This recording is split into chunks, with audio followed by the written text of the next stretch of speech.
Now the next question is example 12। Example 12 में क्या बोला है, if the sum of the first 14 terms of an AP is 1050। एक AP है जिसकी पहली 14 टर्म्स का सम 1050 आपको दिया हुआ है, and it's first term is 10, और इसकी जो फर्स्ट टर्म है वो 10 है।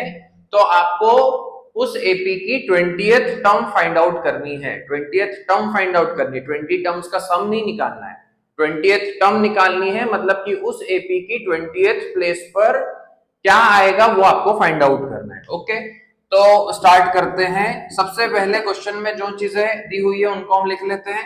तो एक तो आपको 14 टर्म्स का सम दिया हुआ है, मतलब S14 की वैल्यू आपको दी है 1050।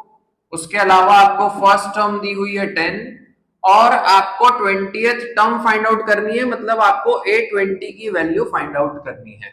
20th टर्म को हम क्या बोलेंगे, A20 की वैल्यू आपको निकालनी है। ओके, तो देखो यहां पर आपको, जैसा कि हमने प्रीवियस वीडियो में डिस्कस किया था, कि यदि आपको एपी की कोई सी भी टर्म फाइंड आउट करनी है या आपको एपी का सम निकालना है, तो आपको दो चीजों की जरूरत पड़ती है, एक तो फर्स्ट टर्म और एक कॉमन डिफरेंस। तो यहां पर आपको फर्स्ट टर्म तो दी हुई है बट कॉमन डिफरेंस नहीं दिया हुआ है। तो ये जो दो चीजें आपको गिवन है, इसको यूज करके हम सबसे पहले कॉमन डिफरेंस फाइंड आउट कर लेंगे। यदि आपको कॉमन डिफरेंस मिल गया तो फिर आप 20th टर्म निकाल सकते हो। ठीक है, तो इसीलिए हम स्टार्ट करेंगे यहां से, जो आपको गिवन है वहां से स्टार्ट करते हैं, उसको सॉल्व करके हम डी की वैल्यू फाइंड आउट कर देते हैं।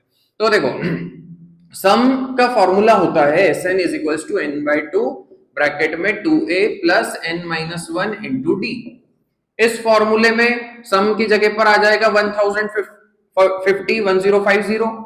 कितनी टर्म्स का सम है, 14 टर्म्स का सम है, मतलब कि n की वैल्यू कितनी हो गई 14 इंटू 2a, a की जगह पर 10 प्लस 14-1 इंटू डी। इसको सॉल्व करने पर डी की वैल्यू आ जाएगी 1050 इज इक्वल टू 7 ब्रैकेट में 20 प्लस 13d। 7 को डिवाइड में भेज देते हैं, तो 1050 के डिवाइड में आ गया 7 is equal to 20 plus 13d। 7 से इसको कट कर देते हैं, 7 1 7 बचा 3, 7 5 35 0। तो 20 plus 13d is equal to 150। 13d is equal to 20 को उधर भेजा 130, तो डिफरेंस आ गया 10 का। ओके, डिफरेंस आ चुका है। अब आपको 20th टर्म निकालनी है, तो अब हम nth टर्म का फॉर्मूला लगाएंगे, a plus n-1 into D.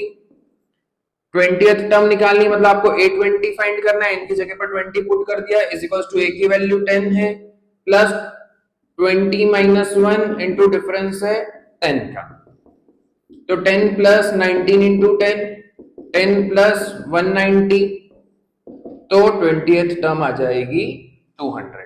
Okay,